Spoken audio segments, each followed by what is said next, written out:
বাংলাদেশে 2024 সালে একটি স্বৈর শাসনের বিলুপ্তি হয়েছিল।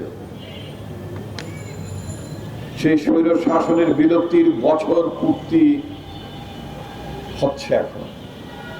জুলাই মাস থেকে সে আন্দোলনটি শুরু হয়েছিল, আর ফাইনাল আন্দোলনটি শুরু হয়েছিল অগাস্টের 5 তারিখে শেষ হয়েছিল।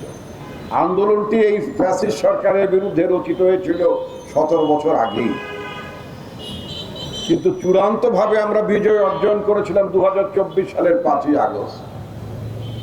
আমরা কি বিজয় অর্জন করেছি? সেই বিজয়ের মধ্যে আমাদের আকাঙ্ক্ষাগুলো কি ছিল? শুধুমাত্র বাংলাদেশে একটা ইলেকশন হবে না,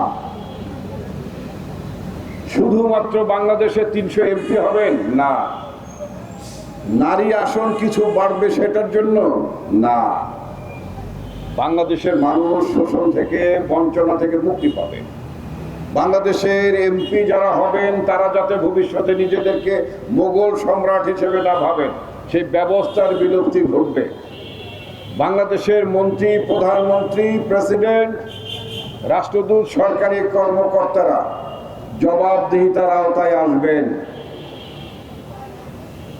সমস্ত কিছুর মধ্যে একটি গণতান্ত্রিক ব্যবস্থা থাকবে। বাংলাদেশ রাষ্ট্রটি গণতান্ত্রিক রাষ্ট্র হবে এবং সরকার জবাবদিহিতার মধ্যে থাকবে। রাষ্ট্র যখন গণতান্ত্রিক হয়, সরকার যখন জবাবদিহি করতে বাধ্য হয়, তখন সেই রাষ্ট্রে সরকার বলতে শুধুমাত্র এমপি মন্ত্রী নন, সরকার বলতে পিয়ন থেকে শুরু করে মন্ত্রী পরিষদের সচিব পর্যন্ত। বাংলাদেশে কয়েকদিন আগে কয়েকটি আন্দোলন হলো,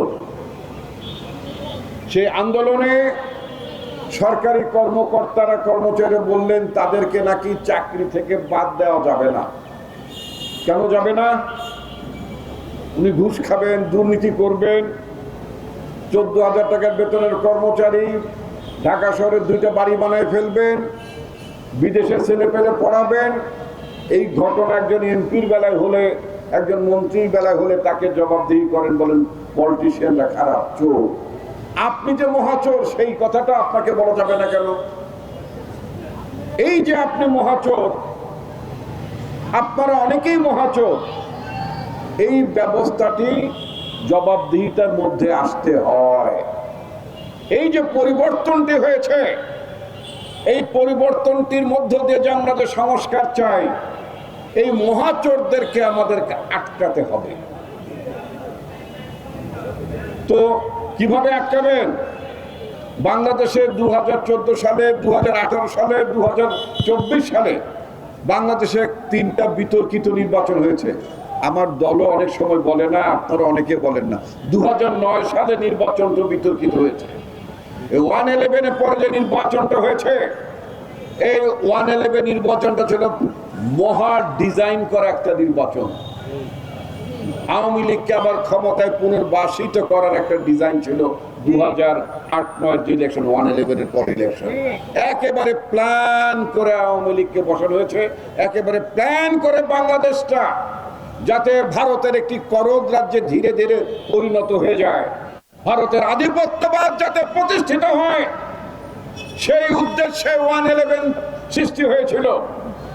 এবং সেই উদ্দেশ্য পূরণ করার জন্য 2008-9 যে নির্বাচনটা হলো, সেই নির্বাচনের মধ্য দিয়ে বাংলাদেশের শেখ হাসিনার অবৈধ শাসন পাকাপোক্ত হয়েছে দীর্ঘ বছরের পর বছর।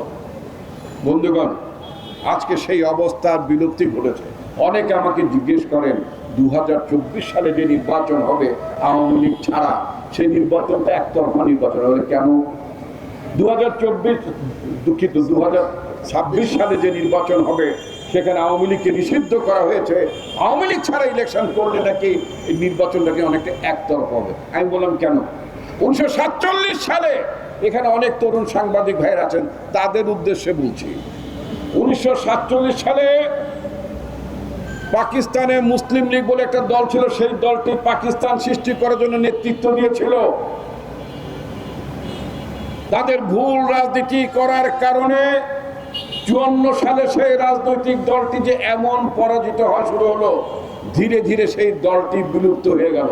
রাজনীতি যদি ভুল হয়, জনগণের বিরুদ্ধে যদি কোনো রাজনৈতিক দল অবস্থান নেয়, সেটা অটোমেটিক্যালি বিলুপ্ত হয়ে যায়, ইংরেজিতে যাকে বলে এক্সটিংশন। আওয়ামী লীগ ভুল রাজনীতি করেছে, আওয়ামী লীগ মানবতার বিরুদ্ধে অপরাধ করেছে, গণতন্ত্র হত্যা করেছে, লুটপাট করেছে, জনগণের বিপক্ষে অবস্থান নিয়েছে, বাংলাদেশ রাষ্ট্রের বিরুদ্ধে অবস্থান নিয়েছে আওয়ামী লীগ। সুতরাং আওয়ামী লীগ অনিবার্যভাবে বিলুপ্তির পথে চলে যাবে। ওটা ইংরেজিতে যেটা বলছিলাম এক্সটিংশনের পর্যায়ে চলে যাবে। আওয়ামী লীগ বলে কোনো রাজনৈতিক দল যেমন মুসলিম লীগ ছিল না, একইভাবে ভবিষ্যতে বাংলাদেশে আওয়ামী লীগ বলে কোনো রাজনৈতিক দল থাকবে না। এটা নিষিদ্ধ করা না করার চেয়েও বড় কথা হচ্ছে তাদের ভুলের রাজনীতির কারণে বাংলাদেশের মানুষ আর আওয়ামী লীগের রাজনীতিকে সমর্থন করবে না। আওয়ামী লীগের রাজনীতি বাংলাদেশে ফিরে আসার কোনো সুযোগ নাই।